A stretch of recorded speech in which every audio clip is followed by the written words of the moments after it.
আজকে কেমন জানি নিজেকেই নিজে বিশ্বাস করতে পারছি না, জানো। মানে এই 7 মান্থ প্রেগনেন্সি আমার চলছে, আর সেই সময় নাকি আমি জীবনে প্রথম এতগুলো মানুষের প্রসাদের আয়োজন করলাম, তাও একা হাতে। মানে কাঠের উনুনে রান্না করা মানে আমার কাছে বিশাল কষ্টের ব্যাপার। আর সেই সমস্তটাই নাকি আমি করেছি, তাই আমি নিজেই বিশ্বাস করতে পারছি না যে আমি কী করে করলাম। তো তারপরে দেখো, একটু ফ্রেশ হয়ে একটু রেডি হলাম, কারণ আর কিছুক্ষণের মধ্যেই কার্তিক পুজো রয়েছে বাড়িতে। শাড়ি পরতে দেখেই বুনু হঠাৎ করে বলল, বৌদি আজকে কিন্তু অবশ্যই পায়ে আলতা দেবে, কেমন?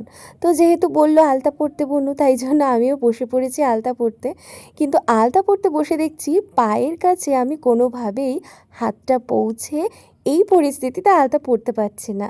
তো ওই জন্য এখন বড়বাবুই আমার ভরসা। তবে জানো, জীবনে এই প্রথম আজকে অনেক কিছু হয়েছে। এতগুলো মানুষের জন্য আমি প্রসাদের আয়োজন করলাম। জীবনে প্রথম বড়বাবু এত ভালোবেসে আমাকে পায়ে আলতা পরিয়ে দিচ্ছে। মানে আজকের দিনটা আমার কাছে সত্যি অনেক স্পেশাল। জানি জীবনের এই সময়টা এসে প্রতিটা মেয়েই কিন্তু একটু যত্ন, ভালোবাসা এগুলো চায়। আর সেই যত্নটা যদি মা বা ভালোবাসার মানুষ এদের কাছ থেকে পাওয়া যায়, তাহলে তো কোনো কথাই হবে না, তাই না বলো?